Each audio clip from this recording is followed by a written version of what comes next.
All right. So good afternoon, or morning, or evening, as the case might be. Welcome to the first webinar of the series Applying Analytics to Real World Problems. These webinars are an initiative of the Informs Practice session. My name is Rajesh Tyagi, and I'm the organizer for these webinars.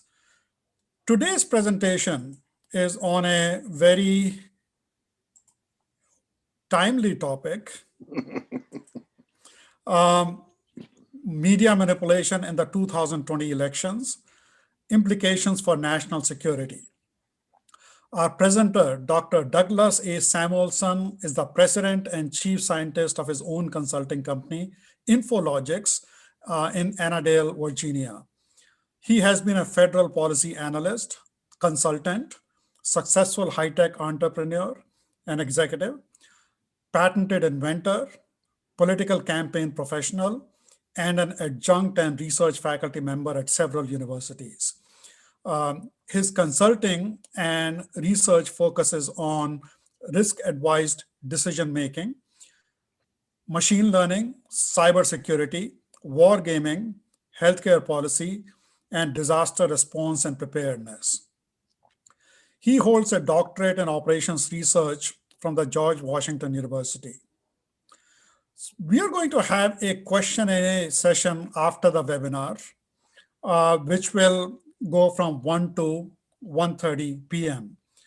QA session right after the webinar. And you can submit your questions by clicking the Q&A button that you should see at the bottom of your screen. And following the webinar at 1 o'clock, we will have a half an hour networking session immediately following the webinar. So with that, let me ask Doug to take over. Thank you, Doug, for agreeing to be a presenter for the very first session of 2021. Well, thank you. Now, how do I get back to my screen? I think you just need to share your screen. We'll stop with the screen sharing. Yes. I want to be here.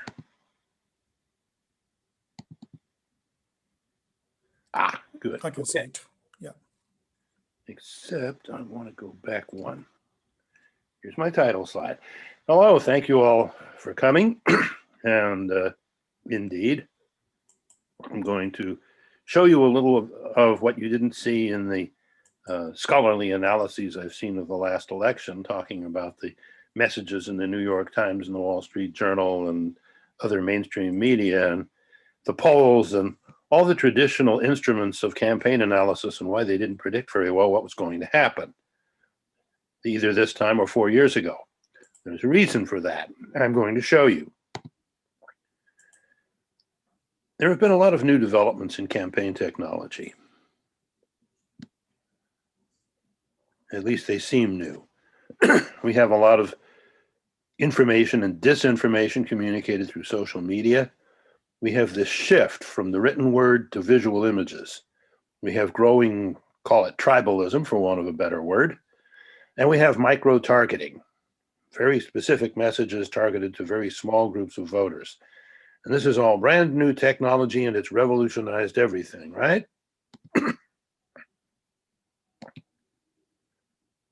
For the first time in 2008, a candidate used a brand logo. Remember this? It was the first time that somebody used an image like that to convey who he was and who his campaign was. It was a well-crafted image. That O says Obama, but you also get this general feeling of circle, completeness. It has been tested in many focus groups, and we know that it conveys those meanings to people. What about what the next Democratic candidate tried? It worked for Obama, so Hillary Clinton tried it. Remember this? And how well did this logo work? Well, for one thing, it was very easily parodied. This was another version she used.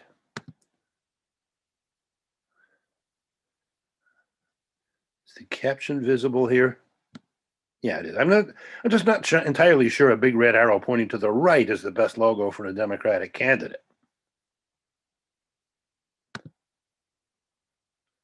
Good. All right.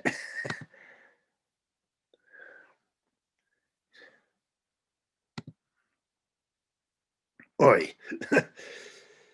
So right away, she was dealing with a logo. Her logo was conveying mixed messages that were easily made fun of. Then there's the appearance of the candidates themselves. Marshall McLuhan, in Understanding Media, said anyone whose appearance readily declares their role and status is bad on television. And one of the things that we observe looking at campaigns in the television age, starting basically 1960, Kennedy Nixon, is a fairly consistent pattern that the candidate who is more sharply visually defined loses. There's a reason why every 4 years we elect somebody and then wake up the next day going, now, who exactly is this that we elected? That's not an accident. The less visually defined candidate tends to win. In fact, almost always does. And this is something that not all campaigns have understood. Never mind your reaction to the candidates. I want you to look at these pictures. And what I want you to look for is how clearly defined is this candidate by what you see. Can you take one look and tell who this is? And not only who they are, but again, their role and status.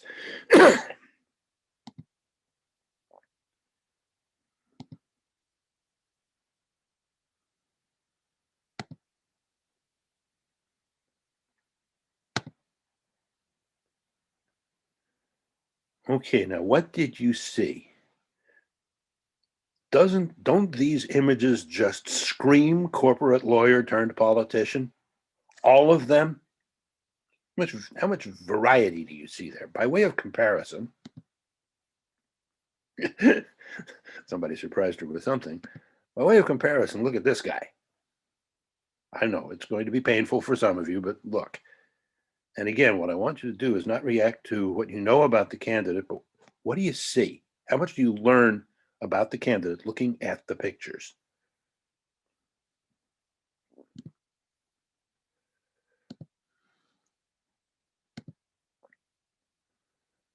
See that? A little harder to predict, isn't he? Hillary Clinton's appearance was always very consistent and predictable. She was trying to look cool and stable and steady, and she did it too well. Marshall McLuhan talked about cool and hot people on TV. Hot people, in his parlance, are the ones who convey to you immediately who they are and what they're about. And they don't involve you the way cool people do. Cool people, you have to keep your eyes on them and look at them a little more closely to find out what you're seeing. That's not Trump. Trump was not cool. But McLuhan had another category of people who are visually interesting that he called shaggy. He held visual interest much more effectively, precisely by being harder to define. You don't know what you're going to see next. You can't make inferences quite so readily about who he is. Guess what? He wasn't a reality TV star by accident. He knew how to keep eyeballs on the screen, and this is how he did it.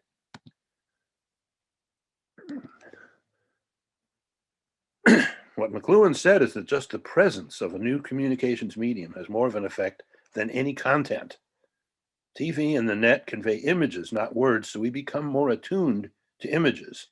Modern nation states were built on the printed word, rapidly reproduced and disseminated.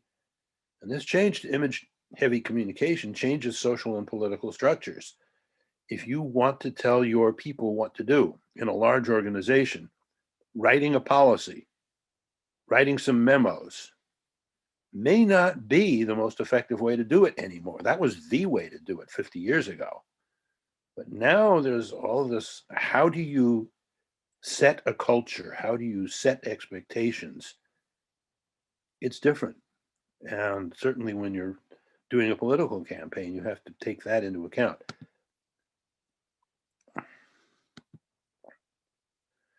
McLuhan predicted a return to tribalism. He called it the global village. You get virtual tribes forming around communications, ideas. Kinship is not necessary. The tribes respond to images and symbols rather than numbers and facts. Tribal membership makes people self-absorbing. McLuhan said that when people get involved heavily in the screen, there's a narcotic effect. It becomes narcissistic. You get very absorbed in yourself and what you're making of what you see. And then that has a narcotic effect on you. Narcissus says narcosis, he called it. He wrote this in 1964. The idea of the global village was a year or two after that. This isn't as new as people like to think it is.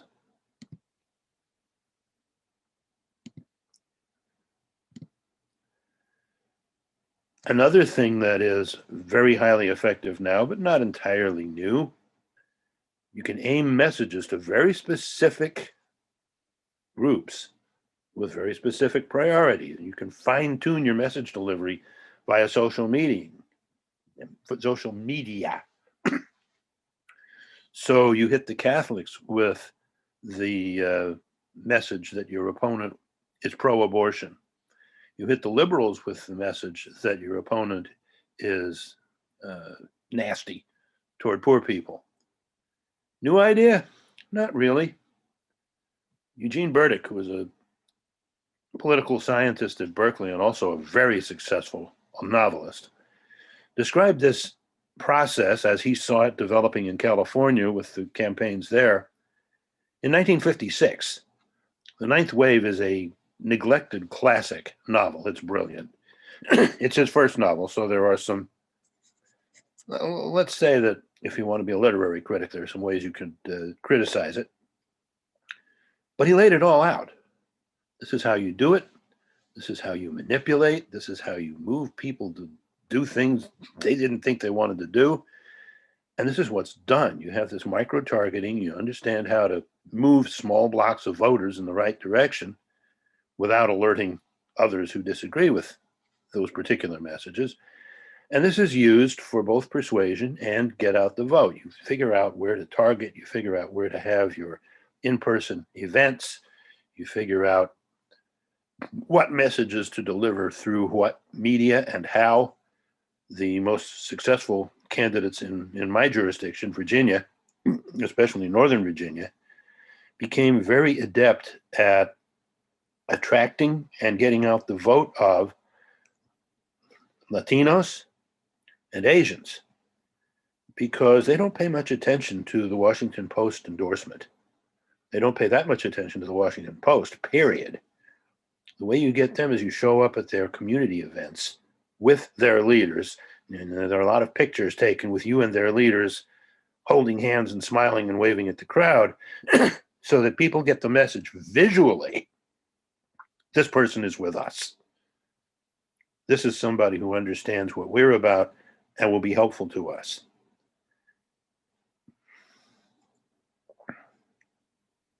But as I said, there's nothing new about this. The only thing new is that we can do it better because we have analytical capabilities that enable us to do it better. Hillary Clinton did unexpectedly badly. The real reason she lost, she did badly among a couple of major voting blocs: union workers in the North Central states and their families, and Latinos. Now, what important characteristic, probably important to voting preference, would these two groups have in common? I should have set this slide up for the reveal feature. A whole lot of analysis done after the 2016 election, but the one big thing they missed is these two groups that swung, and swung 3 states, are predominantly Catholic. So that strong right to choose argument Hillary Clinton was making wasn't resonating with those two groups. Now, was it? The classic Russian text on how to do propaganda, which I don't think I cited here, but it's in my my ORMS Today articles in a couple of places. What the Russians decided was that people's values are set by the time they're about 18. Once people are basically young adults, they've got their values set pretty firmly. The way you persuade somebody is to change their priorities. So if you're appealing to Catholic voters in the North Central states and you're Hillary Clinton, focusing them on abortion is focusing them on the issue where they disagree with you most strongly. That's why that didn't work. If you do what I believe Biden did to Catholic voters, first of all, he was Catholic, so he immediately had this positive identification. But he talked about working people, and he talked about social justice. He talked about the values that echo those of Pope Francis. He tried to focus Catholic voters on where they agreed. He didn't talk much about right to choose and abortion, at least not nationally. There may have been that case being made to more targeted groups. But focus people on where they agree with you. Kellyanne Conway got it right. The Harvard Kennedy School every 4 years, I wonder whether they did it this year, has a nice little off-the-record meeting about a month after the election of all the senior campaign people from both sides. Off the record, not for attribution, everybody let your hair down and let's talk about what really happened. And the Clinton people were still talking about Comey and the Russians and misogyny. And Kellyanne Conway said, you guys didn't lose because of Comey or the Russians. You lost because you didn't have a good message for a couple of key blocks of voters. Now, the person saying this is the first woman to manage a successful presidential campaign. So whether you like her or not, whether you like that campaign or not, pay attention. She knows what she's talking about.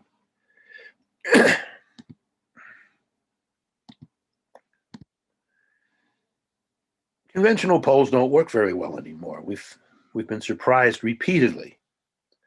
4 years ago, we understood that there were some sampling bias problems, there were some response bias problems. Zogby, who had one of the most successful polls, augmented his usual sample by going out on Saturdays and polling Walmart shoppers, scraping social media. We have the technology to do that. You get a lot more information and better tracking doing that than traditional polling. Telephone-based polling doesn't work very well at all anymore, because even if you know that people use cell phones rather than landlines, getting people to answer, getting people to respond is much more difficult. Most people now have a phone that tells them who's calling. And if it's not somebody they want to talk to, you don't get a response. And they don't tell you that. You just don't get a response. So you have to get a whole lot more clever than we have been about finding out where preferences are going. We've been repeatedly surprised now, many elections, including 16 and 20, with the actual voting being substantially different from the polls in places that mattered. My little next slide arrow go. There it is. So Biden relied a lot on TV and social media because of the COVID epidemic. He had to scale back the ground game, the rallies, the door knocking, the person-to-person approaches. Trump went into the ground game anyway. They didn't care so much about COVID. They both got more votes than in 2016. They both found ways to appeal more effectively. Biden got more than Trump, but he didn't get much of a coattail effect, down ticket for other Democrats. And there's a reason for that, too. In 2018, by way of contrast, there was a lot of Democratic surge, both turnout and proportion to the vote, that flipped the House. Another thing that happened in 2020, some of you may be familiar with Alan Lichtman, the political historian from American University, the 13 Keys model, which was in part introduced to the world through the pages of ORMS Today in 1996. 1992, I think, was the first appearance, Washingtonian magazine. And he got introduced to OR and OR to him in the 90s with this 13 keys model. He has 13 yes or no questions, and they're all worded in such a way that a yes answer favors the incumbent's reelection. If 5 or fewer of those keys are no or negative, the incumbent party wins. If 6 or more are negative, the incumbent party loses. And that has been 100% accurate since he started doing it. First one he did was 1992. 2016 was interesting. He kind of hedged on the prediction because he wasn't sure about what he was seeing. Finally came out, and we said in ORMS today, it looked as if you might have one person win the popular vote and the other person win the electoral vote, which turned out to be a remarkably accurate prediction. And I see her, I misspelled her name. This time there was a clear prediction of a Trump defeat after the COVID epidemic swung 3 keys against him: long-term economic growth, current recession, and social unrest. Until then, January, February, before those three things got swung, he looked like he was cruising to re-election, according to the keys, and also according to just about everybody who was looking at the usual political indicators. So maybe everything in the campaigns is irrelevant. And what really happened is just that everybody decided, because of COVID and its after effects, that we're not doing so well. We need to change. And all that I'm telling you about campaigns may be irrelevant. About appearance. Let's talk about appearance as a candidate. Remember how varied Trump looked in 2016? Remember that nice informal appearance with the MAGA hat and no tie and a light colored jacket? I went looking through lots and lots of imagery. What did he look like? In 2020, this is what he looked like. There was very little variation. Always a dark suit, a red or mostly red tie. Even the facial expressions don't vary as much as they did 4 years ago. Here's Biden. Look what he did. He read the book. See the no tie look? See the variation in facial expressions, emotional expression?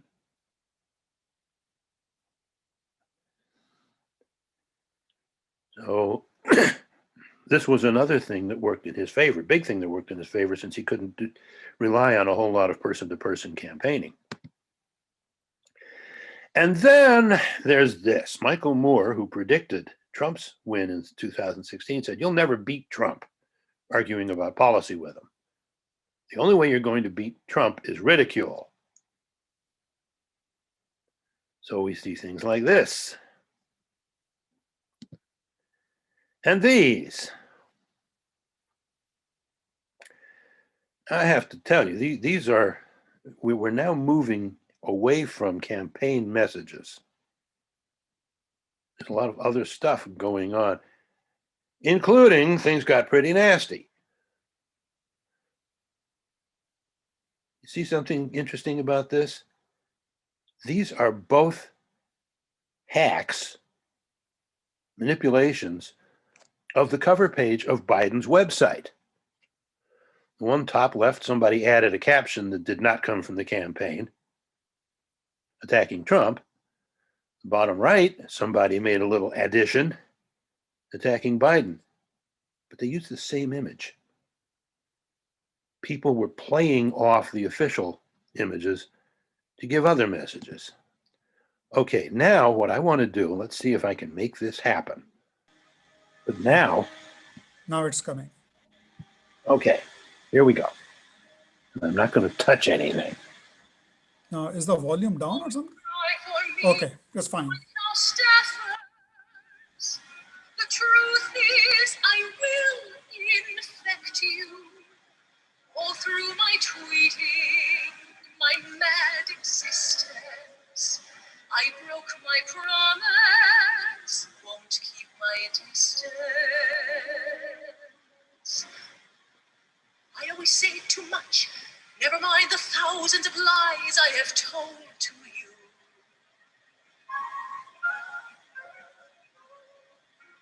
arrest for wearing masks and acting sane. That is nothing that I will ever do.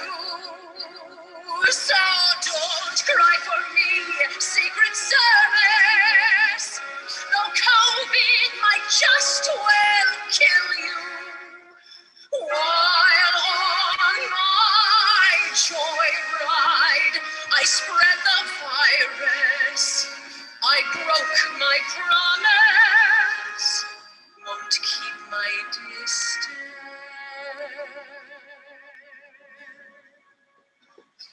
The Lincoln Project is responsible for the content of this advertising. There we go.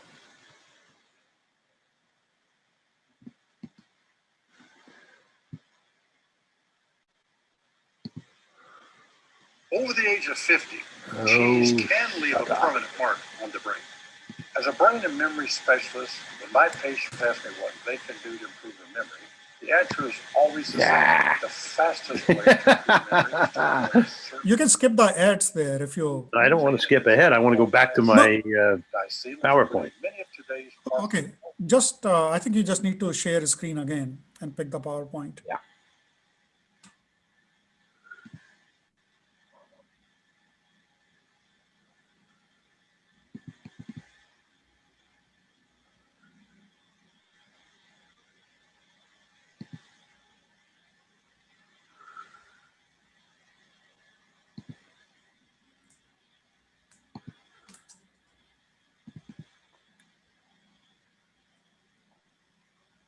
Why am I not getting it?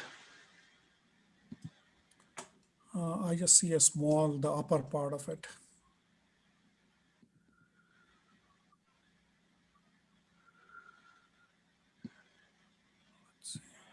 Oh, I'm not getting it because I need to go back to this.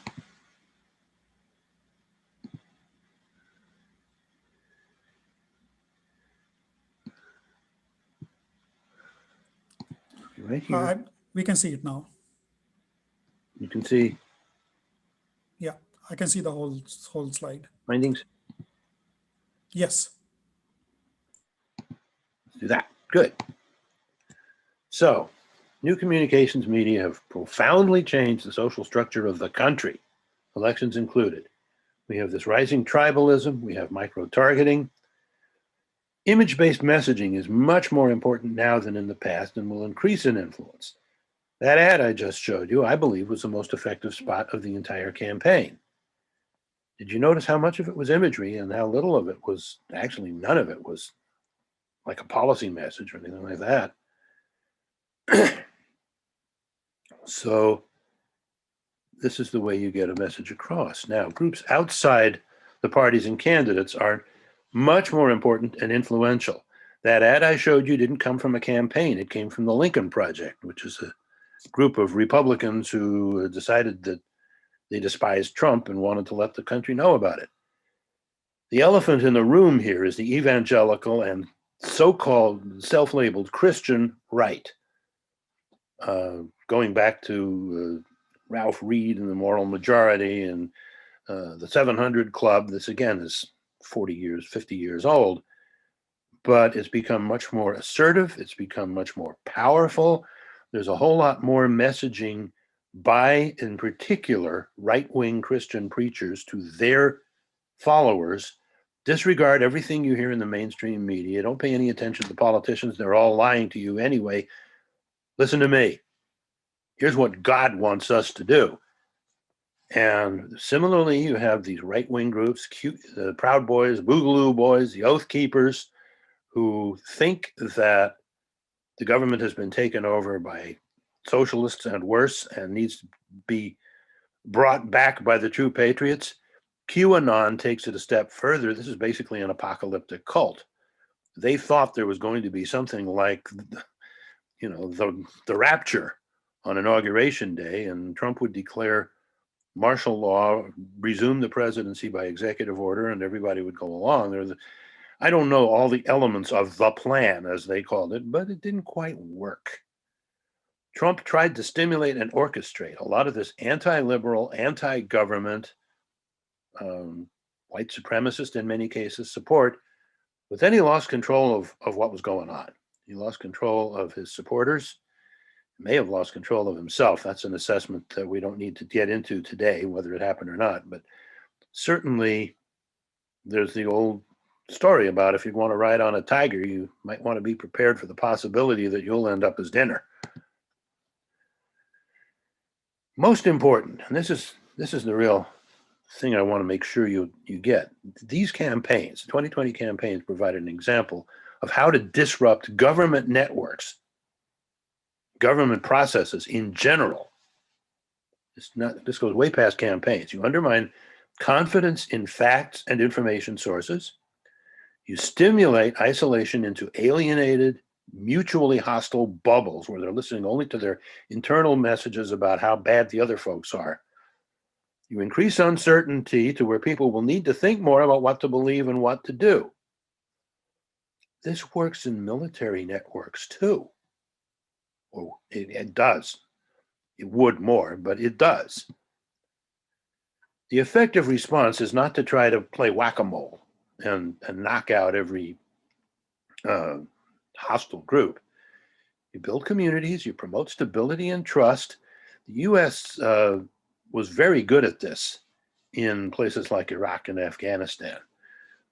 Scott Mann was one of the proponents of village stability operations, proponents and leading practitioners. There was a book about it about 7 years ago now that, again, was discussed in the pages of ORMS today. And that's what works in campaigning also, that ground game that worked in 2018 in the House elections and in Georgia in those two special Senate elections. Not possible in most places because of the pandemic, but in Georgia, they figured out how to do it. And this feeds back to John Boyd, the greatest strategist this country ever produced, what he called the strategic game of question mark and question mark. And he would hate what I am about to do. Because if you wanted to learn about Boyd's thinking, you had to sit through a 3 or 4 hour seminar. We talked about the strategic game of question mark and got you to reason out for yourself what the two question marks stood for. Don't take the shortcut, work through how to think. Well, I don't have 3 hours. The two question marks stand for interaction or interdependence and isolation. And his strategic game is you isolate your adversaries, but you interact with everybody else. So you're building coalitions among yourselves and isolating the other side. You mentally isolate your adversaries, but you keep interacting with everyone else and involving them in unfolding events. You can morally isolate your adversaries by showing the message to everyone of how they're not helping you, and we are, and we will more. Surround yourself with the people and let them tell you what they want, and then you start trying to deliver it for them. This is how it's done. So organized control and persuasion are now much more readily influenced by images, memes, group identity messages, other types of messaging besides policy statements. Disruptive methods based on these means of messaging can be applied to diplomatic, economic, and military processes, not just elections, and they are.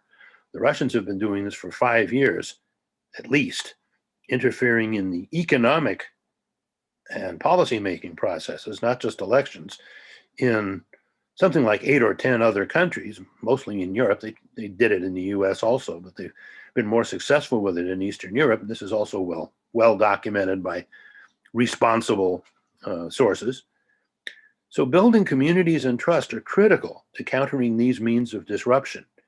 If somebody is going to try to wreck command and control by making your people doubt whether the orders they're getting are legitimate and whether the facts behind those orders are correct, if they trust the command sending them the information, if they trust the other fact sources the command relies on, it's a lot harder to disrupt that kind of trust-built situation. I'm losing my forward arrow again. So it comes back to leadership. The best leaders start by being good listeners. And because they're good listeners, people know that the leaders are listening to them. They will listen to the leaders. Good leaders surround themselves with good people with differing points of view and learn from them. And they follow this wonderful quote. It wasn't emphasized enough from the inaugural address we heard day before yesterday. We will lead not by the example of our power, but by the power of our example. This is the way you do it. I hope this is a harbinger of a much more effective leadership, community building style that the U.S. will exercise going forward. Questions, comments, complaints? Now I think is the time to open this up, if there's a way to do it. Well, what do I do? Stop screen share or leave this on or what? By the way, this, I believe this entire PowerPoint can be made available. What I would like to do is point out to you that if you get the PowerPoint, I give you the references. Okay. Yeah, so thank you, Doug. And Beth, if you can, perhaps we don't have too many questions via the button, so perhaps you can open that up for the viewers so they can ask directly. And again, before we go to the questions, I just want to sort of make sure I announced it that the view, just because of the nature of this particular topic, that the views and opinions expressed in this webinar are those of the presenter and do not necessarily reflect the official policy or position of the Informs organization. Or anybody else. Okay. Having said that, any questions from any other levies? I see one question in the Q&A, and it is, in fact, letting ourselves get broken up into tribes of only like-minded people seems harmful. It is. Any thoughts on reasonable actions of government to mitigate that harm? Yes, community building. What Scott Mann said, what worked in Nangarhar would work in St. Louis and Baltimore also. The leaders get surrounded by their people and find out what their concerns are and show that they're responding to them. One of the reasons that Hillary Clinton was less effective than Bill Clinton as a candidate was that Bill Clinton, everybody believed he was listening to him. I feel your pain. Hillary Clinton did not convey that message. Hillary Clinton conveyed more of the I know what's good for you approach. And that doesn't work as well. You've got to build community by listening, by surrounding yourself with good people who will tell you what you're not hearing from the people about what unmet needs they have. At the local level, there's a lot of what's called in the trade, in the political campaign professional trade, pothole politics. At the local level, people, you have all these, this person's a Democrat, this person's a liberal, this person's a conservative, this person's a small government advocate. You're going to vote for the person who, as a member of the county council, had somebody on staff take your phone call complaining about the pothole in your street that wasn't getting fixed. And 2 hours after that phone call, somebody was out there fixing that pothole. That's how you get votes at the local level. And ideally, you just build up from there. That person goes on to be from county council, maybe goes to Congress, maybe goes to the Senate, maybe goes on to be governor.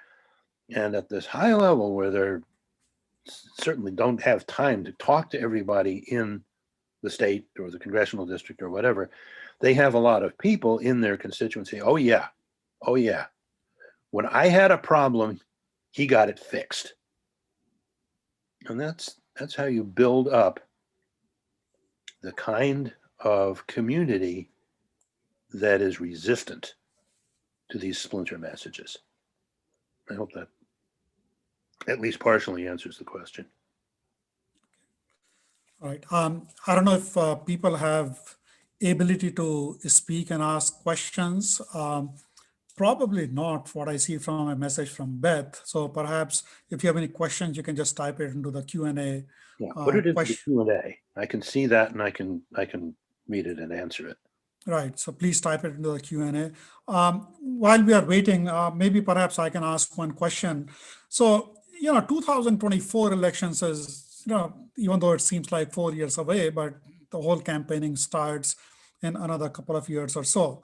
How do you see this progressing? I guess, do you see any changes, any new tactics in that election cycle? Perhaps any new type of media or a new type of platform or any specific platform gaining a lot more popularity once it comes to political campaigning? Well, first of all, the 2024 campaign doesn't start in 2022. It started last month.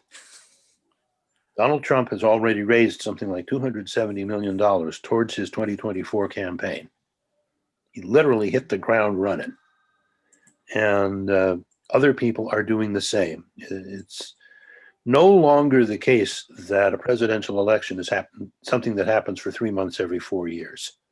There's a continuous process. The run for the nomination, the serious run for the nomination, starts a year ahead of the election.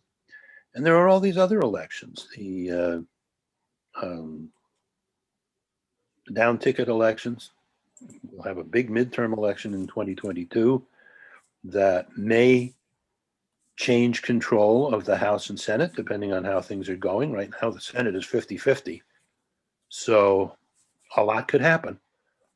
Somebody dies and control of the Senate could flip, depending who it is and how their replacement is chosen.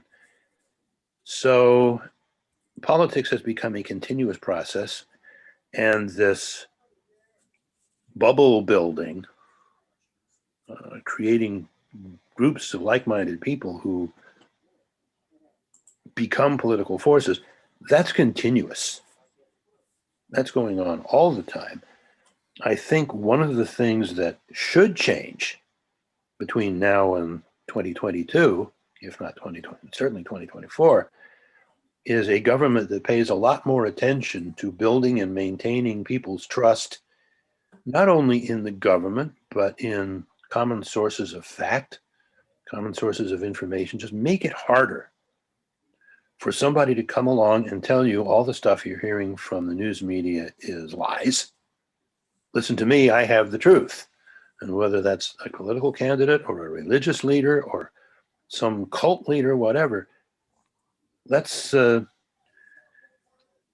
we need to start taking back control of what messaging is going out to people and questioning the lies, the disinformation. You have more sites like Snopes where people can go check whether something is true. There's another one I think called Fact Check. Trouble is, there's one called something very, very similar to that is in fact a conservative right-wing, will tell you the truth and it isn't in the mainstream media. Well, one of those things. One of the things that has preserved our democracy is a free press. If somebody goes out there spouting nonsense or worse, propaganda, somebody else will call them on it. Unfortunately, we haven't been really good about that. During the George W. Bush administration, the most trusted news source, this is by polls, if you believe polls, surveys, the most trusted news source in the United States was, anyone want to guess? Jon Stewart, The Daily Show. And he protested frequently, hey, I'm not doing a news program, I'm doing a comedy show. But the fact was, everybody knew he checked his facts before he said anything.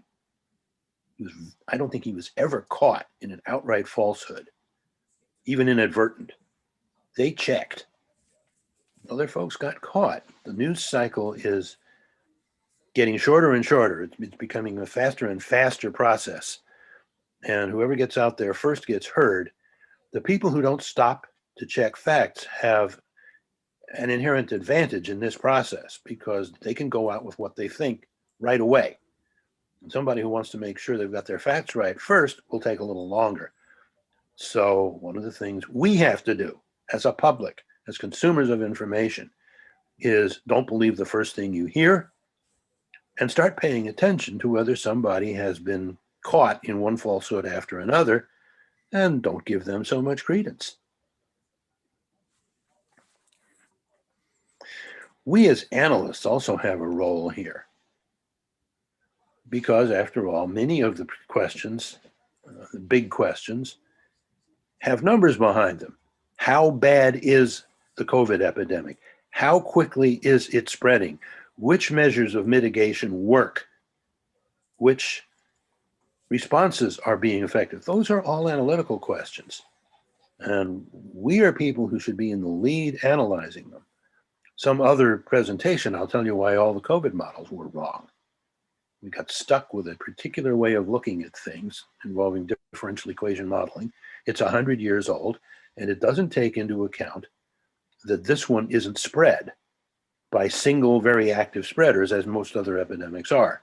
It's spread by group events, which may not involve super spreader people. It's just these events are different. And if you don't capture that in your model, you miss the speed of spread and where it will spread and how it will spread. Another topic for another day, as is, I could give you an hour on Boyd's contributions to strategy and what that really means for how you win in the modern world. Having the world's greatest arsenal doesn't help you very much if you can never count on your command structure to apply your power where you wanted to, when you wanted to. Anyway. Okay. I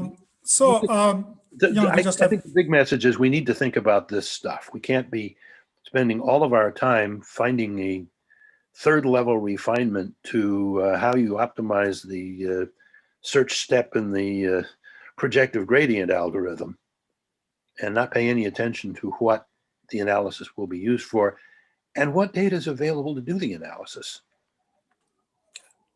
All right. Okay, we just have 2-3 minutes left. So Doug, thank you very much for making a wonderful presentation. I never looked at the election campaign in a way that you just presented. If you have any questions later on for Doug, or if you would like, I think Doug mentioned that he could send you his presentation. You can reach him at the email, which is shown on this PowerPoint. I think you can see Q&A session, sort of a PowerPoint on the screen, I'm assuming. I'm sharing that. A video recording of this webinar would be posted on the Informs Practice webpage. There is a under the tab called Events, you will see past seminars, and a video recording will be posted there. Third item, that if you have any questions or comments, again, or suggestions for these webinars, or about any particular speaker that you would like to recommend, please contact me. My email is shown there on this slide as well. And speaking of webinars, we are going to have a webinar every month. In fact, we are booked for the next 6 or 7 months, and pretty shortly, maybe in a few days, I will post the schedule on the webinar website. But I can tell you for February, we have a wonderful speaker from UPS. So you know how much UPS is engaged in operations research. So we should have some very good seminar and examples on that presentation. So I would like to stop here. I think we are run out of time. And as I mentioned earlier, we typically have a networking session after this. So if you are free, if you have some time, please hang on. And those, I guess, that have to leave, thank you again for attending.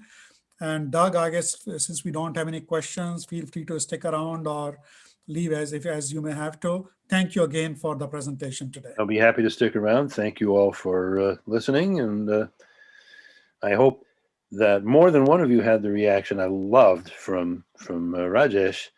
You got me to think in a different way. That's the highest, as far as I'm concerned, that's the highest compliment a teacher can get. Okay. Thank you.